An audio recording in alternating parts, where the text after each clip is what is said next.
आज से 7 साल पहले गौनी उमेश जी हमारे चाचा हैं तरंग कंपनी के मालिक तो जब गा देनी तो भाई ओकरे का कहले हिट ना भई ना हिट तो कुछ दिन खाती होला सही बात ई चलते रही मारला के बाद वायरल भाई। पियावा परदेश जाता रहन हाँ जी तो मेहरारू कोनो समय में कहले बड़ी बतिया का कि गवना अरे करवलो ये पिया हो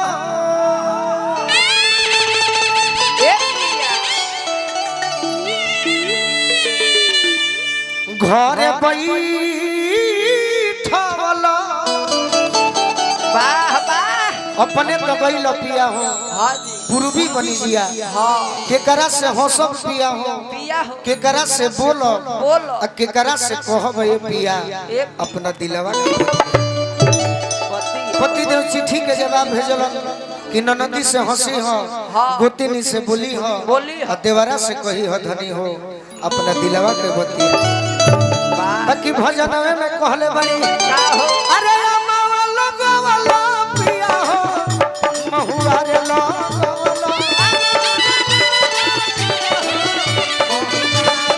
कहे ना लगवाला पिया हो अरे कहे ना लगवाला पिया हो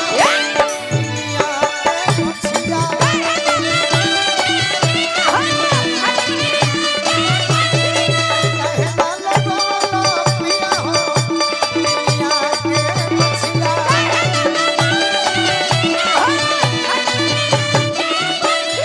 अरे तो हमारे प्रमोद भैया के पुत्र हैं अच्छे परिवार से बात हमारे के आशीर्वाद दे रहे अरे अमावा लगावला ए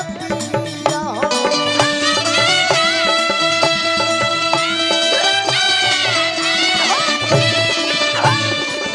अमावा लगावला पिया हो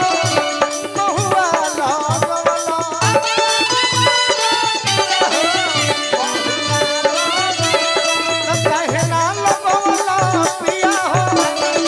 अरे कहे ना लगवाला पिया हो पिया के मछिया अरे कहे ना लगवाला पिया हो पिया के मछिया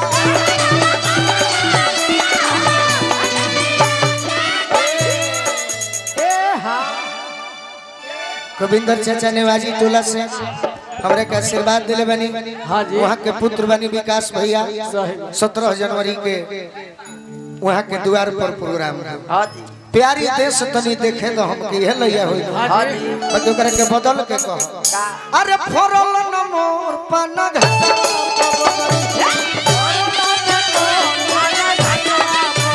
फरल न मोर पन घटा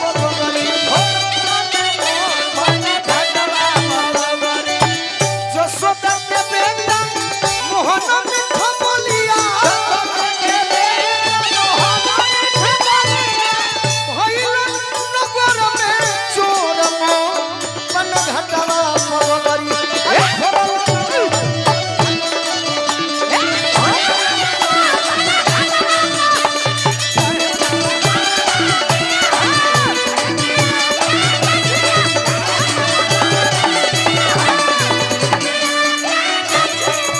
और का कहतरी